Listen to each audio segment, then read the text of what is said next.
what we're hearing here in California, where, of course, we've also legalized it and we have a lot of our own issues with it, but it seems that everything we're hearing is that Colorado has been a huge success. So would you agree that it appears to have been a huge success at this point? Yes, I would agree with that. I remember the first year we legalized, they were seeing what was going right and going wrong, and they were rewriting the laws. It felt like it was almost weekly with the packaging of the edibles. There was 100 milligrams, now they're 10 milligrams, the child proofing. So there was a lot that they fixed as it came out. So they were on top of it. So I think it has been a great success. Yeah, well, the difference may be that Colorado has just a lot less going on than California. California is a much bigger state. We've got all kinds of complicated issues in California. And yeah, we legalized marijuana, but it seems like we didn't put a proper focus on exactly the best practices in implementing it. Whereas It sounds to me as if Colorado really put a lot of emphasis on making sure that, hey, if we're going to be the first state in the country to do this, everybody's going to be looking at us. And not to mention, we're doing this in the face of the federal government, which still says it's illegal.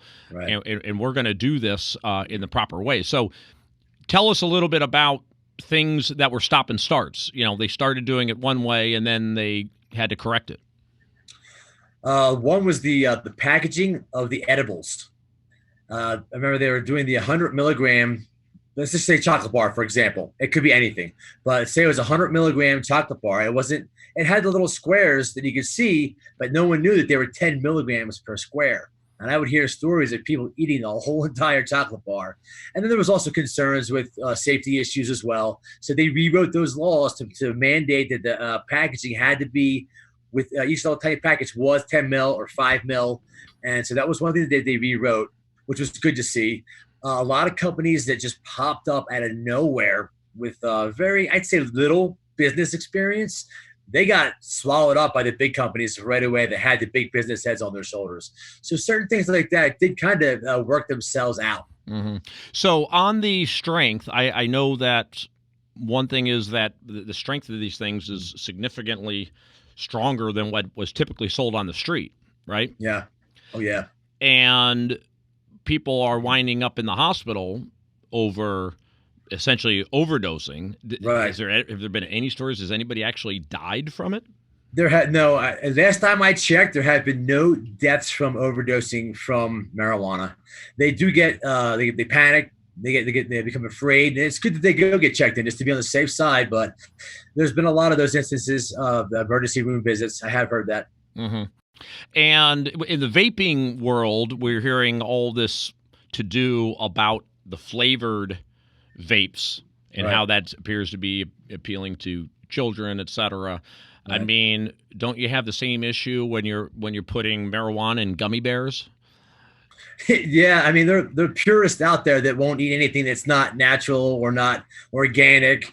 But they are doing the flavored gummies, edibles, candies, shakes, sprays, you name it, it's out there. Drinks, sodas. And has there been any has there been any pushback on this and saying that, hey, wait a minute, this seems to be targeted to children or teenagers? There's been a minor pushback. Not that I have seen anything major happen. There are always going to be groups that oppose those things, but like I said, the packaging they're doing now is created to prevent that or limit that. But it's the same thing with like wine coolers and beers and things like that have those yummy flavors and that appeal to anyone, especially with the sugar these days.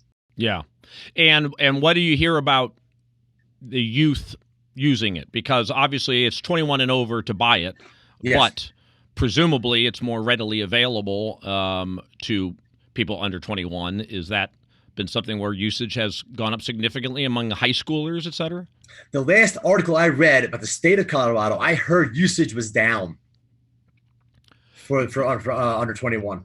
And by a small fraction. Down over what period? From before legalization? Yes. Before until the last 5 years. So what has it done to your old-fashioned dealer? A lot of them did give it up. There's still a lot that I know that are in business, and people enjoy going. They like calling the guy and getting what they want from their buddies or friends. It's all about marketing and sales. Who has the best marketing pitch? Who has the best nugs? The best, the tightest weed?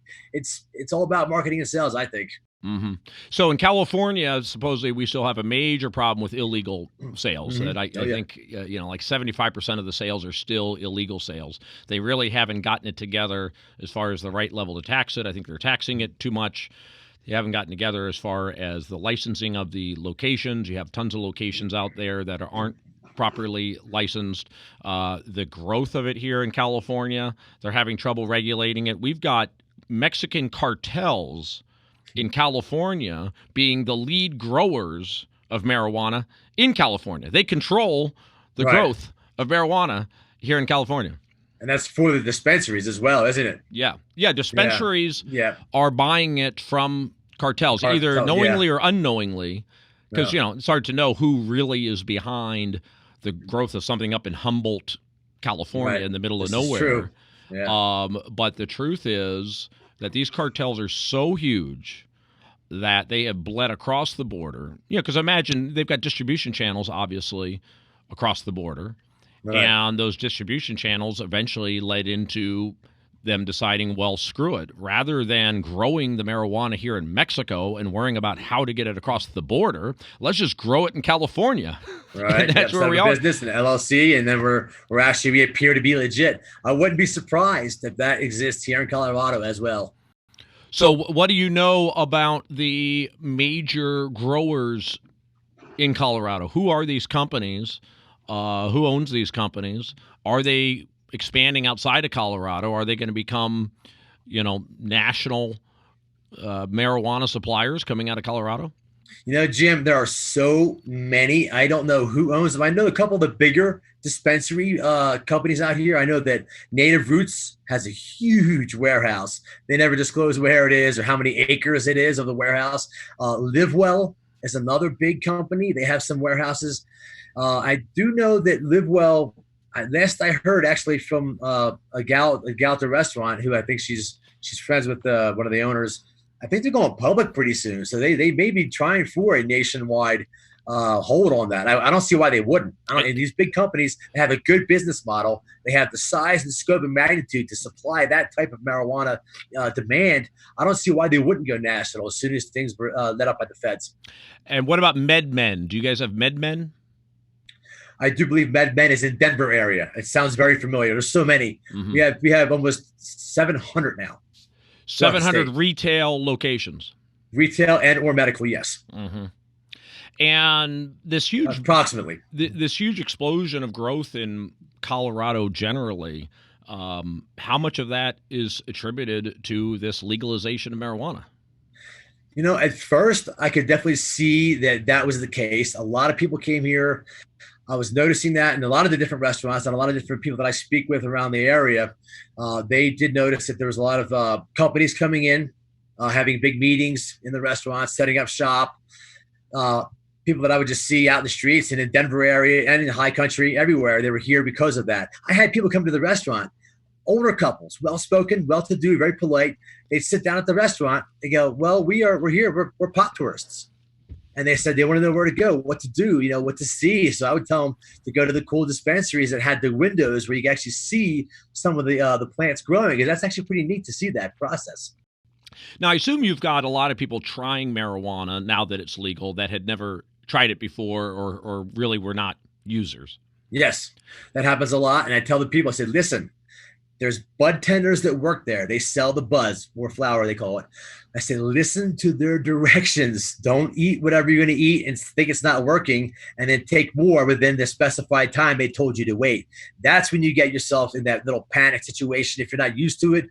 Or as some people like to say, you get couch locked where you just sit on the couch. You can't do anything. So bottom line, have there been studies about what the usage is, talking about adults now, of marijuana on a regular basis compared to before it was legalized? Yes, there have been studies, and I think there has been a slight percent increase of that usage. Mm-hmm. And but nobody's coming out and saying that that's been a terribly bad thing. There's no ill effects that society has seen of having more stoners. No, I don't think so. They've always been here. I mean, it's always been around. I mean, even the states right now where it's not legal, it's there right now. I mean, it's always been here. It's more prevalent now, and I usually tell people when they come and I come in contact with them, so you know what, just be respectful and be discreet. Don't give someone who has a major problem with it a reason to go ahead and make a case against you. Mm-hmm. Because you can get addicted to marijuana. I don't, from a scientific standpoint, I know there's a lot of people that suggest that, oh, no, you can't be addicted to it or you can't overdose on it. I mean, Right. as we've already talked about, you can't overdose. Perhaps you can't die from it, or it's very unlikely to die from it, which is Right. good.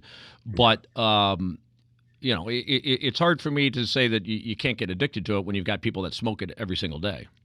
Yeah, I believe there's a psychological aspect where there can be addiction issues with that. I do believe that. So It's the same with anything. So even if let's assume the numbers have gone up, so you've got more stoners now in Colorado, which is not necessarily a good thing. But what has it done to something like alcohol usage? Because just anecdotally here in LA, I can tell you, among my friends and so forth, it seems, I've got a number of friends that seem to now smoke marijuana in lieu of drinking alcohol. There has been a lot of that. And I do that sometimes. I rarely partake anymore. It's too strong for me. They call me the mediocre toker. I'm like the one-hit wonder. So I may have some like small 5 milligram gummies in my backpack while I'm working. If I don't want to drink while I'm working or after work or during, just at the end of the shift, because drinking kills me. It takes me 3 days now with a hangover. So in order just to ease at the end of the shift to get my cleaning and closing done, I may take a little 5 milligram gummy, and that stops me from drinking. I do like that. And I have friends do the same thing. Mm-hmm. And there's essentially no hangover from it the next day. No, not at all. Yeah. Nothing. Yeah, I think you need to compare everything to alcohol, it seems to me. That if you're going to have alcohol be legal, if you look at anything else and whether or not it should be legal, say, okay, well, is it worse than alcohol? I mean, there's some pretty good arguments that it doesn't get any worse than alcohol. As far as addiction potential, impairment of driving, what it does to your health, what it does to your brain, physically, what people do while they're on alcohol, it's a really, really bad drug. Yeah, it is. One of my good friends in town here, he was in law enforcement for 30 years. He's now retired. He says he has never broken up a fight between two stoners in his entire career. And he has a funny saying about alcohol. He's like, instant asshole, just add alcohol. Right. So, that's why, high level, what people need to be looking at Colorado for, I believe, is deciding, okay, how is this experiment going? Is it time for the rest of the country to adopt what Colorado is doing, and for the federal government to finally step back and say, hey, we're going to leave it up to the states? I think so. I think it's time for all the states to do it. There's been no major repercussions in Colorado. Some states could use the revenue. I do know that. I mean, I would have preferred in the very beginning in 2014 that all 50 states went legal at the same time instead of just Colorado first. Well, the absurd thing is the fact that the federal government has any say about it. I mean, right. The incursion of the federal government upon the states has been insane, compared to the way it was originally set up, that this is going to be states' rights and states deciding things that involve just their state. For instance, simple things like the drinking age. The drinking age is 21 in every single state. Why is that? Because the federal government said that if you want your highway funds, you got to make your drinking age 21. So they take money from us, and then they say, we'll give it back to you, provided you follow our rules. Yeah. Huge backdoor into the federal government controlling what happens in states. One of the coolest things about America is the fact that the states are so diverse compared to other countries. You can go to New Orleans and have this totally different experience. You can go to Miami, you can go to New York, you can go to LA, you can go to Denver and get this, almost feel like you're in a different country. But the larger you make the federal government, the more you hand over decisions to Washington, D.C. over simple issues like the drinking age. You're losing that uniqueness of America. And so I applaud Colorado for having the guts to stand up to the federal government and legalize this because, they're doing it in the face of the federal government having said it's illegal. Yeah, it was fun to see that in the first few years. People were still very apprehensive.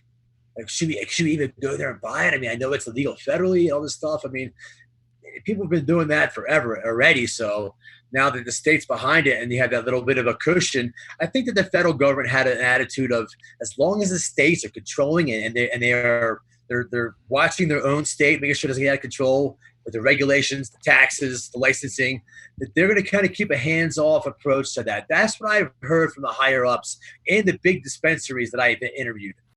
But what about credit cards and that kind of thing? It's my understanding that it's still very difficult to use for banks to get involved in this because banks are federally regulated and banks cannot be involved in federal crimes.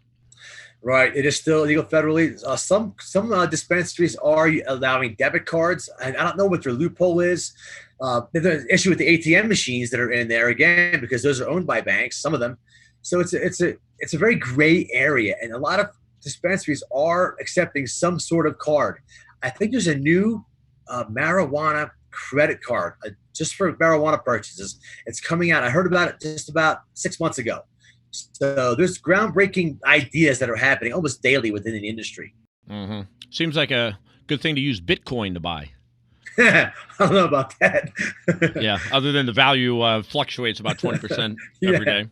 But anyway, back to my point about federal. I mean, again, credit to Colorado for experimenting this. This is what you want, is a situation where you've got 50 states that can experiment with different things, and other states can watch and see how does it work in that state, and then we can decide what to do. You know, you got a monopoly when it's all controlled by Washington, D.C., not to mention it's so far removed.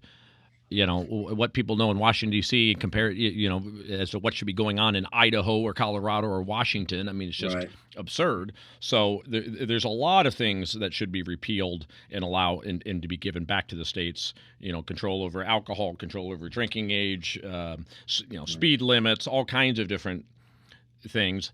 The next issue is, you know, marijuana. Should it expand to the rest of the country?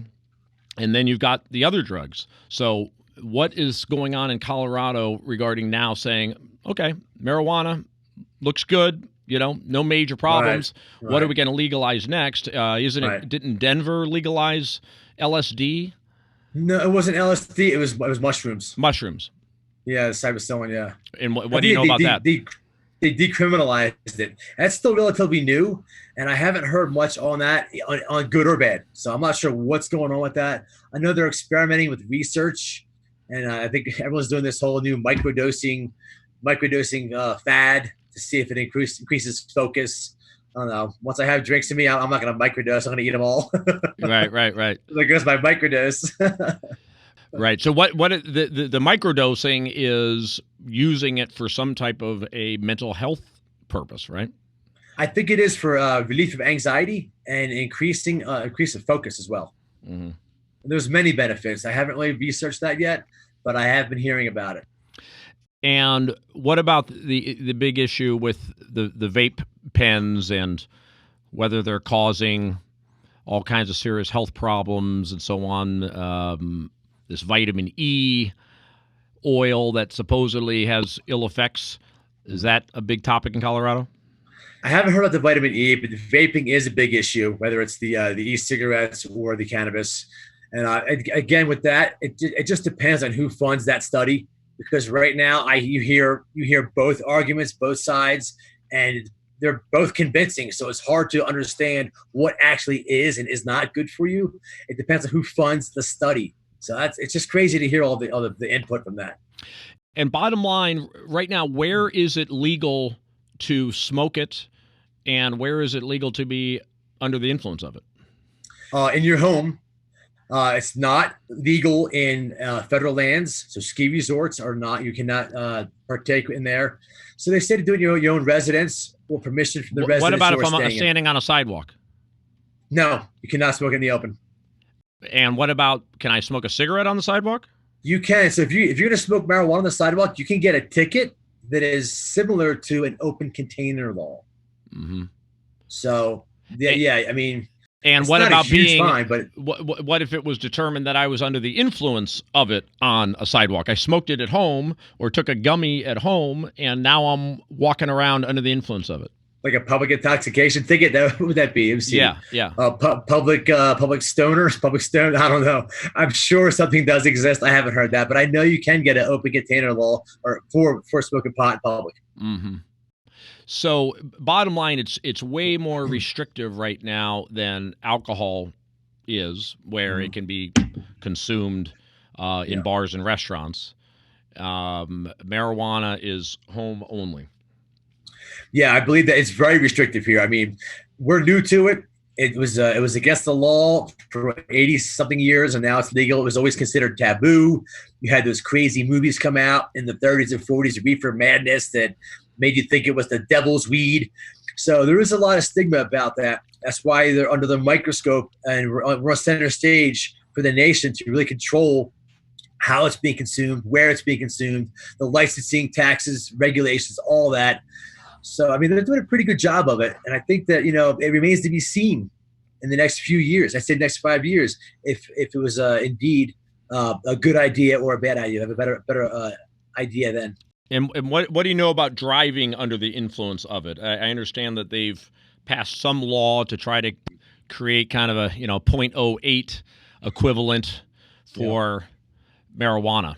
Yeah, they're trying to measure the level of active THC in your bloodstream. There's a saliva swab, there's a blood test. They're still trying to figure that out. Nothing is definitive enough. Isn't the tricky part with alcohol, they seem to have a pretty good gauge as to how much is in your bloodstream and how much goes out of your bloodstream over a certain period of time, whereas THC kind of really varies from person to person as to how people react to it and how long it stays in your system? Exactly. It's what you consume, first of all, whether it be the concentrate, it could be flour, it could be edibles, it could be topicals. There's a lot that you can consume it in many ways. So it's how you consumed it, your level of consumption. If you're like a habitual user, habitual smoker, it's going to affect you a lot differently than someone who's never tried it before. So there's a lot of variables. That's why they're having so much trouble trying to pinpoint a device that can actually measure the active level of THC. So do you hear about, though, people getting convicted of driving under the influence of marijuana? I've heard of charges, yes, but I haven't heard of convictions yet. I'm sure there are.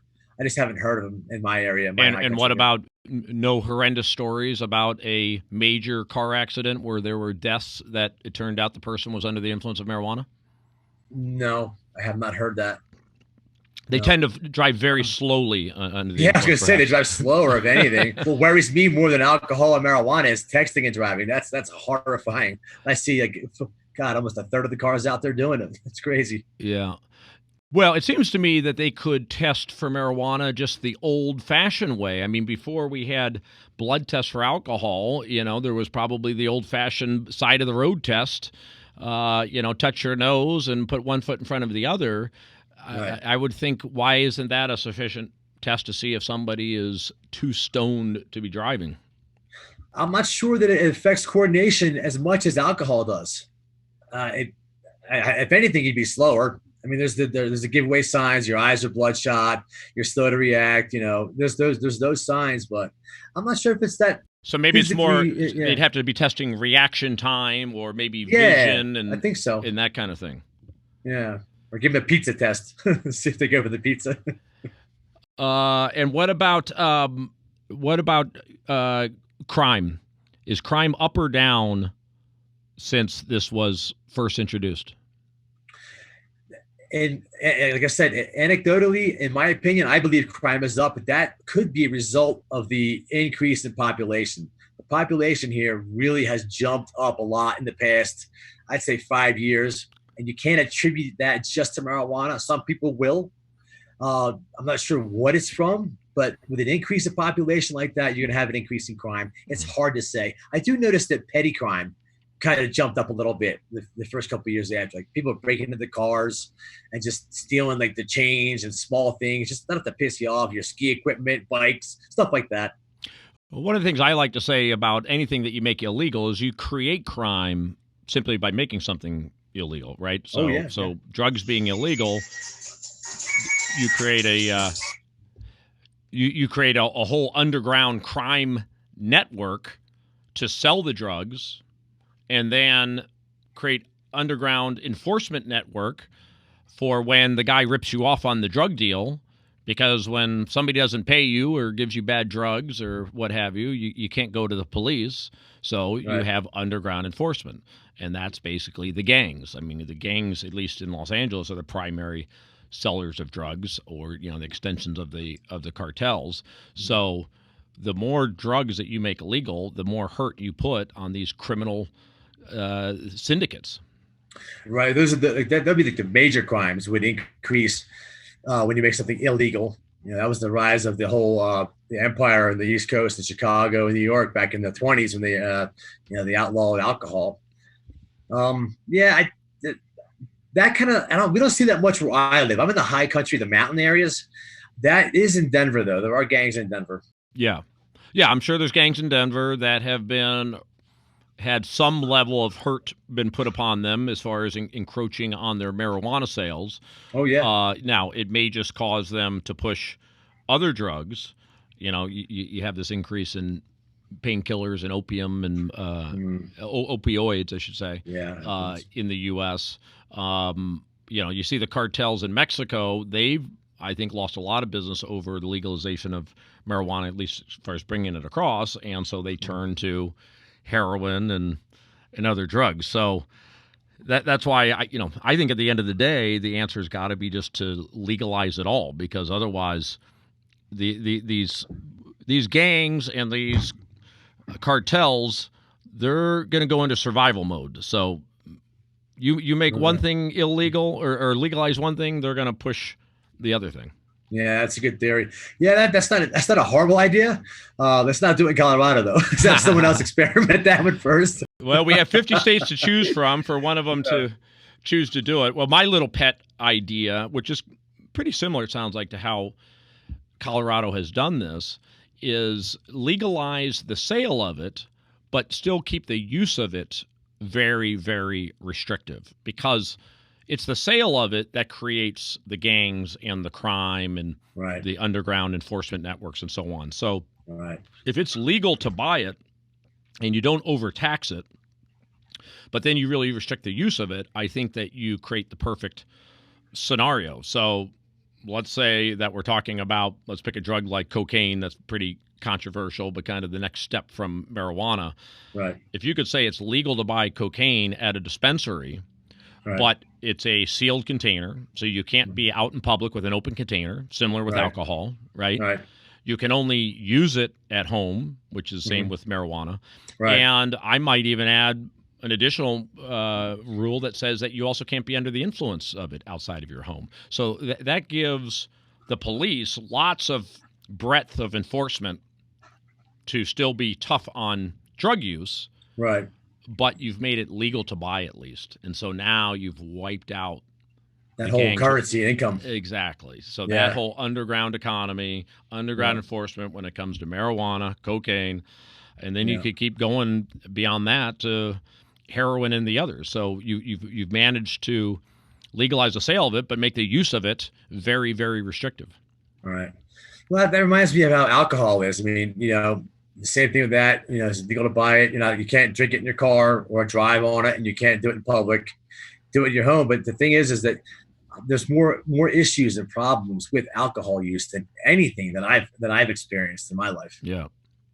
So I know your book is about a lot of funny and interesting anecdotes about Colorado being the first state and what it was like and the experiences there. One of the funny things that I've heard is about your airport. So tell us what you know about the airport, because it's my understanding that you're not supposed to leave the state, obviously, if you're flying to a state where it's illegal. So so the trash cans of the Denver airport are filled with weed? No, it's not. They're called, I think it's called Amnesty Boxes. So, for example, if you get to the airport, you go, oh, I forgot I had this in my pocket, which is funny in itself. And then you can actually put whatever drug you have in this Amnesty box, and you're not gonna get in trouble for it. You surrendered it right there, and you're gonna fly without it. So these Amnesty boxes, which I think they're locked, so you can't get back in there and try to pilfer the box and bring it home somehow. Gotcha. So that's just before security, I guess. I think it was before security. Yeah, but it was actually near the check-in too. But do you hear much about people being busted at security with marijuana? I mean, is anybody actually checking for that? I have not heard many stories about that. I'm sure it happens. I haven't heard many stories about that, though. Yeah.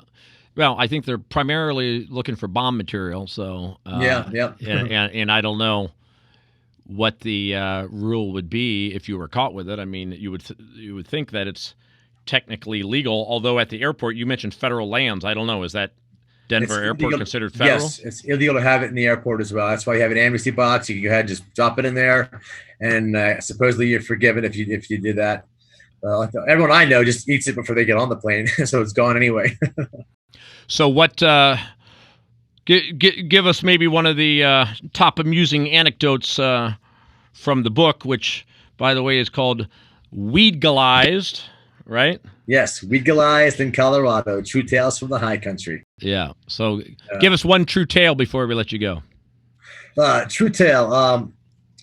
It was the nurses that I interviewed in the Denver area hospitals. They saw an influx of the emergency room visits, and they said, you know what, if you're afraid, that's okay, do that. But they also had a little side humor with it as well, because it happened so much. They wanted to have a lava lamp holding room with like Velvet posters and Beatles music and potato chips. So when you show up to the hospital, I ate too much weed. That's okay. Just ride it out. Come in here. We'll sit you in this little room and you're going to be fine. Just talk them down that way. Yeah. They never did it, of course, but it was like a side humor they had. Well, it makes sense because I'm sure I've heard friend of friends stories about that. The problem with edibles is that you take them, and for every person it's different how long it takes to kick in. So you could be in a group of 4 people, and the other 3 people, they're all kicked in, and you're like, oh, gee, I guess I didn't take enough. I better take another one, and then wham. Exactly. Yeah. And people oftentimes are taken to the hospital. Or they want to be taken to the hospital. Oh, what about one thing I forgot to cover with you is the tax situation, because again, in California, that's a big issue. I'm not sure exactly what the tax rate is. I know it's so high that it's keeping the dealers in business. So what have they figured out about as far as the proper level to tax marijuana out there? Well, taxes on marijuana for retail sales, it can be anywhere from 30% to I think as high as 38%, depending on the town. So towns can have their own 1% tax on top of it. There's a 15% sales tax, and there's a 15% excise tax, and then there's another 2.8 like resort tax, something like that. So it can be as high as between 30 and 38%. And towns can also essentially opt out and still decide that it's illegal in our town? Yes, there are towns that have ruled that they will not have dispensaries in their town. And some towns can actually dictate where you can have a dispensary. You cannot have it on Main Street. You can have it on the outskirts of the town. You can't have it near a school. You can't have it near alcohol. You can't have it near a police station. So there are restrictions on that as well. Mm-hmm. Have there been any major cities that have said no to it? I think Vail. There's no dispensary in the town of Vail itself. Mm-hmm. Yeah, that would be a pretty profitable dispensary, you would think. Yeah. Especially with all Europeans coming. Yeah, I know. I recall when I was in Vail a couple of years ago, there was talk about where a dispensary was, and I guess it was probably right on the border, just outside the town. Yeah, that's my town. They all stop here and get it first. Which is which town? It's called Frisco. Oh, okay. Frisco borders Vail? It's somewhat. There's 2 towns. You got Copper Mountain Resort. Then Vail is right past that. So we're, a couple towns over.